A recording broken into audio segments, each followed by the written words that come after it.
What's up? I'm Michael from Mountjoy. I'm a bass player, and this is my rig for the Mountjoy Fall Tour.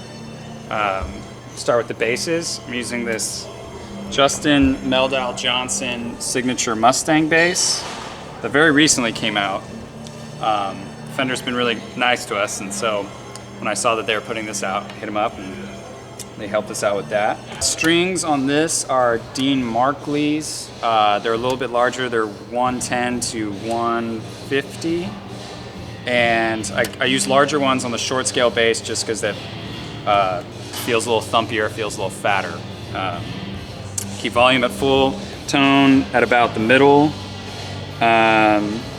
Tune standard, I drop it down to drop D for one song.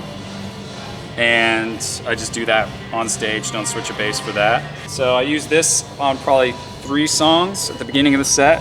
It's a Fender 50s Classic key bass that I've had for a little while. I love it. I've switched out pickups on it multiple times and ended up going back to the stock pickups that are in it. These are Ernie Ball strings, 45 to 105. Same thing, tone in the middle, volume all the way up. And I keep it tuned standard except for our song Astrovan, which is the last song I used this on.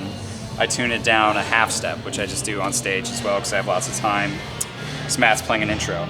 The amp that I'm using is a Bassman 100T from Fender, which I've had for maybe around a year now.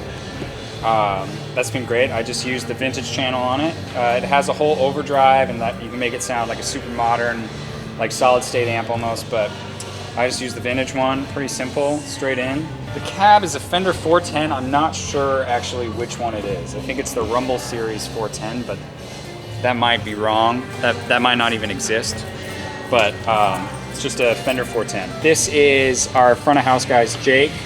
It's his active DI box that he prefers to use. I'd love to have like a preamp bass DI at some point, but for right now that works fine. Picks, the picks I use currently, I use it on about 40 seconds of the set, are these Dunlops. I've played in other groups where I use picks more, but for this band I like my fingers more, and so I think what else is in here? There's just another one, some company called Gravity Picks. So it's kind of just whatever is in there I'll use. Right now we have this hum debugger, which is actually the Venues, because we were getting some hum. So I use it, I'm actually keeping it off for the show in case the hum comes back. It's kind of a mystery hum. Then go into chromatic tuner, and then this is I think you pronounce it Murra compressor.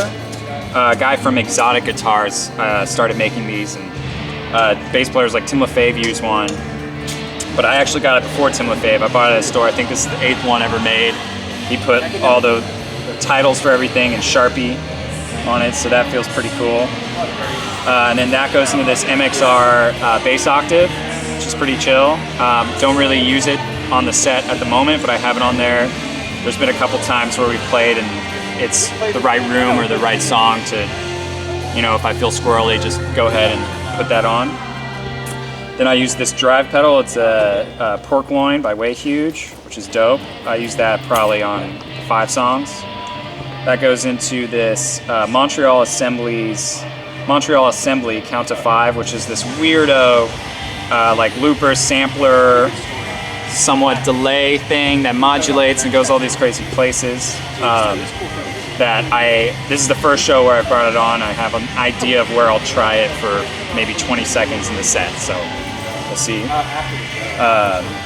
But it's a fun toy nonetheless.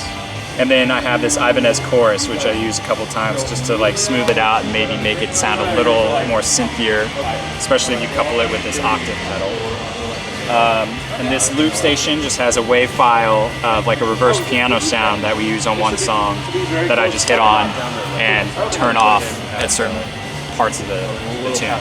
This is always on. The compressor is always, ever since I bought it, I played every single show ever with this always on.